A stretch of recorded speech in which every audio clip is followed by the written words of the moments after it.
नमस्कार, मी सविता नाथ ब्रह्म किचनमध्ये तुमचं पुन्हा एकदा मनापासून स्वागत आहे।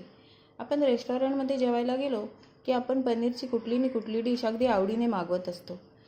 अशीच हॉटेलच्या चवीची कढाई पनीर रेसिपी आज आपण करणार आहोत। कढाई पनीर बनवण्यासाठी मी इथे 200 ग्रॅम पनीर घेतलेले चौकोनी तुकड्यामध्ये कट करून, टोमॅटोचे चौकोनी तुकडे करून घेतलेले आहेत। असे शिमला मिरची अशी चौकोनी कट करून घेतलेली आणि कांदा सुद्धा असा चौकोनी कट करून घेतलेला आहे।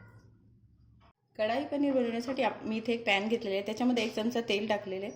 आपण आता ह्या घेतलेल्या भाज्या आहेत ना, त्या सगळ्या फ्राय करून घ्यायच्या आहेत थोड्याशा।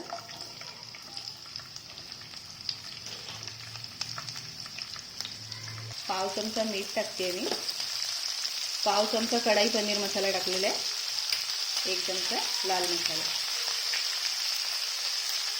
हे थोडं परतत आलं की आपण ह्याच्यामध्ये पनीर टाकून हे सर्व छान परतून घ्यायचे। आपल्या भाज्या थोड्या परतत आल्यात, त्याच्यामध्ये आपण आता हे घेतलेलं पनीर टाकूया आणि ते सुद्धा थोडं परतून घेऊया। घेतलेले मसाले पनीरला आणि भाज्यांना छान आले पाहिजेत म्हणून हे आपण परतून घेऊया छान। आपल्या भाज्या छान परतून झाल्यात, आता मी त्या काढून घेते। मी पुन्हा पॅन गरम करायला ठेवला आहे, त्याच्यामध्ये 2 चमचे तूप टाकलेले आहे। तूप गरम झाले, त्याच्यामध्ये आपण अर्धा चमचा जिरे टाकून घेऊया। कट करून मी 2 कांदे घेतलेले आहेत, ते आपण याच्यामध्ये टाकून घेऊया।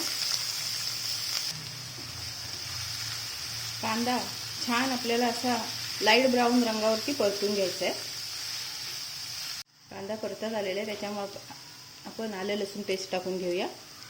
आलं लसूण टाकून पुन्हा एकदा छान हे परतून घ्यायचं आहे आपल्याला। आपला कांदा छान परतून झाला आहे, आपण आता मसाले घालून घेऊया। थोडंसं हिंग, पाव चमचा हळद, 1 चमचा लाल तिखट, 1 चमचा कढाई पनीर मसाला, अर्धा चमचा मीठ। हे छान मिक्स करून घ्यायचे आपल्याला। कांदा आणि मसाले छान एकजीव झालेले आहेत। आता आपण त्याच्यामध्ये हे 2 टोमॅटो घेतलेले आहेत मी क्रश करून, ते टाकून घ्यायचे, छान एकजीव करायचे। आपल्याला टोमॅटो ही छान मऊ शिजवून घ्यायचं आहे। 1 मिनिट झाकण ठेवूया आणि छान टोमॅटो मऊ शिजवून घेऊया। आपला कांदा टोमॅटो आणि मसाले छान एकत्र झालेले आहेत।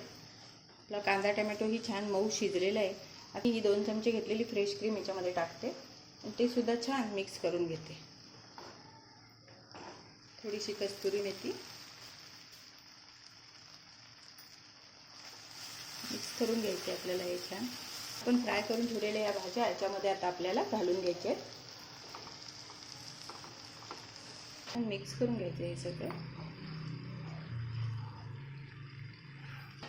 1 मिनिटभर झाकण ठेवूया। थोडीशी कोथिंबीर। आपलं कढाई पनीर तयार झालेलं आहे। तयार आहे आपली रेस्टॉरंटसारखी कढाई पनीर। अगदी रेस्टॉरंटसारख्या चवीची कढाई पनीर तुम्ही सुद्धा नक्की ट्राय करा। आणि माझी व्हिडिओ तुम्हाला आवडली असेल तर व्हिडिओला लाईक, शेअर आणि सबस्क्राईब करा। धन्यवाद।